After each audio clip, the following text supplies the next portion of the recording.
Discover the 7 keys to living a more fulfilling, healthy and wealthy life. You'll find out how to finally get ahead and attract anything you want in life. Part 3, Chapter 6, Be Generous. If you can't feed 100 people, then just feed 1. Mother Teresa. A generous person is not required to give all their possessions away. A generous person is also not required to allow others to push them around. Being generous involves firstly, the readiness to give or being willing to give more than is required. Being generous takes kindness to the next level. You might be kind at heart, and often think about helping others, but unless you actually take them time to actually get the ball rolling in offering your time, energy or other resources for the benefit of another individual, you have not truly mastered the art of being generous. Generosity moves us to give of ourselves willingly, and expect nothing in return. I know you should be wondering how giving away your assets can help you live a better life. The truth is that many often regard generosity as one of the keys to being truly happy in this miserable world. In fact, many medical practitioners will attest to the fact that being generous is also very good for your health.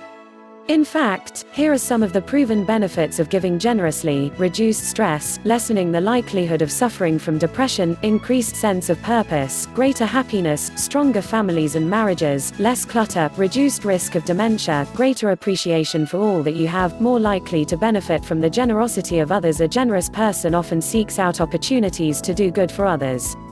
Just think about volunteers who make their way to help out at soup kitchens every weekend. Those of us brave enough to sign up for the Peace Corps are also considered quite generous.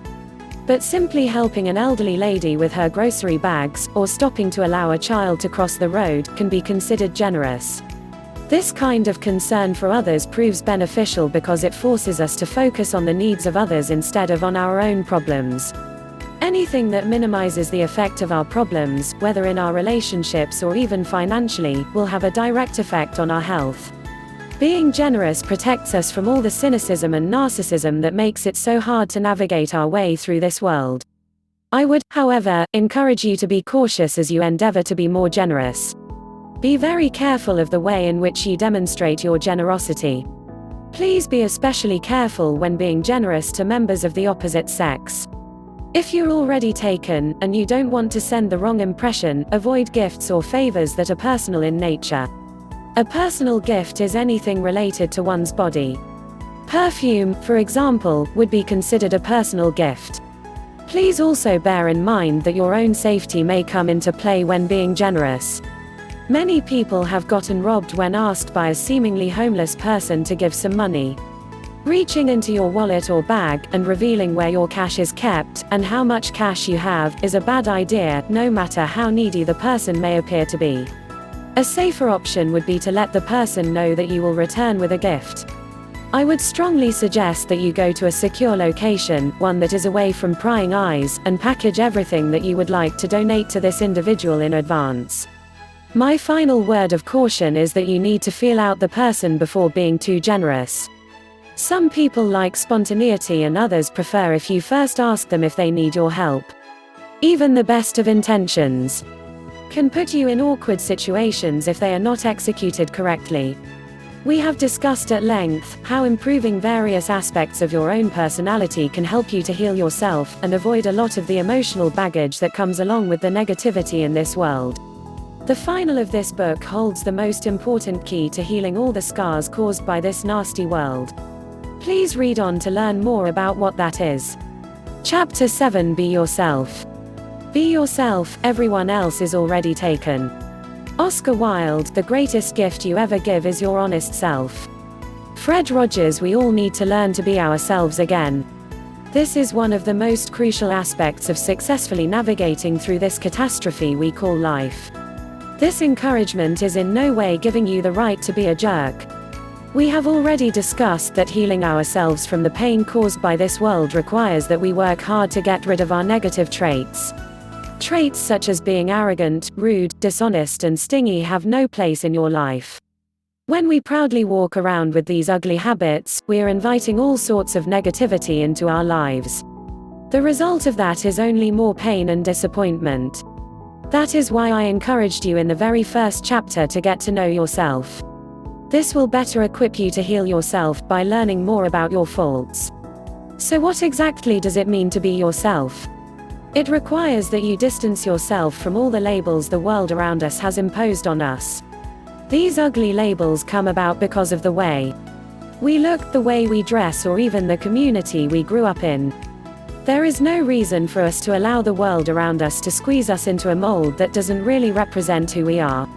Just think about how liberating it would be to not have to pretend to be something you are not. This is all within reason, of course. We would never want to take certain liberties that may have far-reaching effects on our personal life, and may even jeopardize our jobs. That means that you might want to hold off on anything drastic, like dyeing your hair purple and green, until you find an employer that is willing to accommodate such a choice. Here are 5 important reasons why you need to start being true to yourself. 1. You will never be able to please everyone. If you constantly allow the people around you to determine who you are, you will constantly have to change what you stand for in order to try and make everyone happy. The only problem with this is that you will be dealing with so many conflicting demands that you will eventually end up disappointing someone. Additionally, putting yourself under this kind of pressure will leave you feeling dissatisfied in the end. 2. The society around us really doesn't know what it wants. The media portrays both the meek homemaker and the fierce go-getter as the ideal woman. Society also demands that men be sensitive to the needs of the opposite sex and the dangerous bad boy as well. Which will you be if you are simply allowing those around you to determine who you are? Whatever you decide to be, just remember that it is quite exhausting to be putting on this kind of show every day. 3. You will end up making life-changing decisions based on the whims of the people around you, who will not suffer the consequences of these choices. If you decide to have a child, simply because your family thinks it's time, you will be the one to have to take care of that child. If you decide to pursue a career because your peers think you would do well in it, you will have to live with the burden of a career that you hate, forever. 4. The truth always comes out. Sooner or later, people will begin to realize that you are faking. Unfortunately, as we see in the case of many celebrities, the truth often comes out in a big scandal or breakdown. 5. When you are content with who you are, you will be truly happy. How can you love yourself when you are constantly pretending to be something that you are not? When all is said and done, you need to take control of your life if you want to see real improvements. You cannot expect different results if you are not bold enough to make drastic changes. And the time for those changes is now. Conclusion. I hope you have benefited from this video. By benefit, I mean that I hope you have decided to make some much-needed changes. Progress may be slow at first, but you will never regret the decision to change yourself for the better.